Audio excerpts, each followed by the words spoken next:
Sweater weather isn't over yet in Baguio City, kaya sa mga gustong humabol para magbakasyon, huwag puro drawing, kulayan nyo na yan. Narito po ang agenda report ni Dobby de Guzman. Umaga pa lang, dagsa na ang mga bakasyonista sa iba't ibang pasyalan sa Baguio.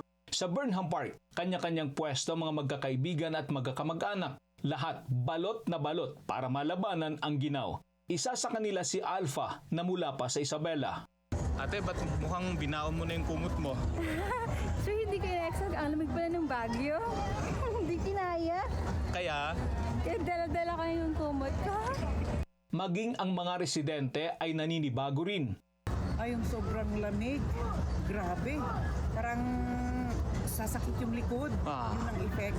Tapos yung minsan, yung parang mahirap kang bumangon. Kahit sa paghugas na mga gamit sa kusina ay pahirapan dahil namamanhid daw ang kamay sa sobrang lamig ng tubig. Pag galing ref, sir. Parang galing ref na yung nagnanam. Dahil sa ginaw, lalong dumami ang naingganyong maglakad at sumabak sa Zumba para makapagpapawis. That's why we join Zumba activities like this para keep our bodies warm and also healthy siya. Pabor naman sa mga coffee shop ang malamig na klima. Kasi sobrang lamig siya, kaya medyo mas mapapakape yung mga tao.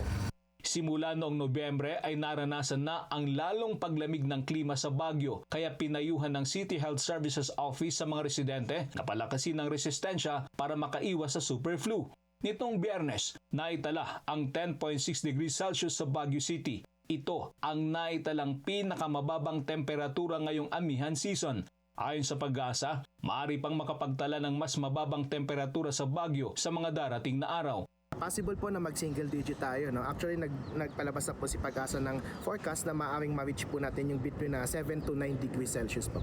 Ayon sa mga bumubo sa Hotel Restaurant Association of Baguio, ang pagbagsak ng temperatura ay mauuwi sa pagtaas ng tourist arrival. Kaya't magandang balita raw ito sa industriya ng turismo ng lungsod dahil makakabawi sila sa pagkalugi noong nakaraang taon.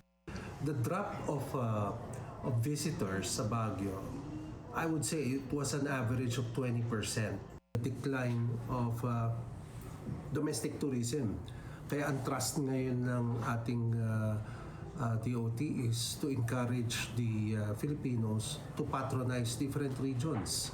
Ang pinakamababang temperatura ng Baguio ay 6.3 degrees Celsius. Naitala ito noong January 18, 1961. Malabo na raw itong maulit dahil sa dami ng tao at sasakyan sa lungsod. Pero sa Atok, Benguet na may mas mataas na lokasyon kumpara sa Baguio, naitala noong Enero 23 ang ground temperature na 0 degrees Celsius kaya't binalot ng frost o andap ang mga tanim na gulay at bulaklak.